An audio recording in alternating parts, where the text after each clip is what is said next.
Hi అందరికీ నమస్కారం. ఈరోజు మిరపలో ఆకు కింది ముడత అంటే ఆకు కింది ముడత ఏ విధంగా వస్తుంది అంటే మిరపలో మనకు నల్లి ఆశించడం వల్ల మిరప తోటలో కింది ముడత వస్తుంది. సో ఈ నల్లి ఆకులు నుండి రసాన్ని పీల్చుకోవడం వల్ల ఆకుపచ్చ రంగులోకి మారి క్రిందికి ముడుచుకుంటాయి. ఇది ఉధృతి ఎక్కువ ఉన్నప్పుడు మనం చూసుకున్నట్లయితే పూత పిందె రాలిపోవడం జరుగుతుంది. సో ఈ విధంగా మనం ఇప్పుడు చూసుకున్నట్లయితే ఆకులు క్రిందికి ముడుచుకుంటాయి. ఈ విధంగా ఉంటే ఇది నల్లి వల్ల వస్తుంది మనకు.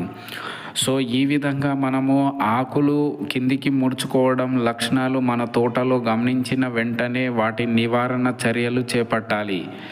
సో ఈ విధంగా చూసుకున్నట్లయితే ఈ నల్లి ఆశించడం జరిగినప్పుడు వాటి నివారణ చర్యకు కెమికల్ మందులు పిచికారీ చేసుకోవాలి. అవి చూసుకున్నట్లయితే మనకు మార్కెట్లో చాలా రకాల మందులు దొరుకుతాయి.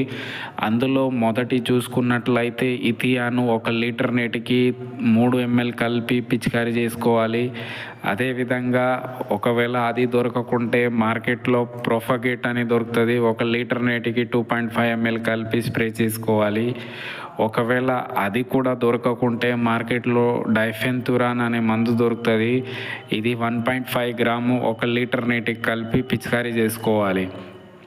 ఇలా మనము ఒక 15 రోజుల వ్యవధిలో 2 సార్లు స్ప్రే చేసుకున్నట్లయితే ఈ నల్లి అనేది కంట్రోల్ అయిపోతుంది. ఈ నల్లి కంట్రోల్ అవ్వడం వల్ల ఈ కింది ముడత అనేది కంట్రోల్ అయిపోతుంది.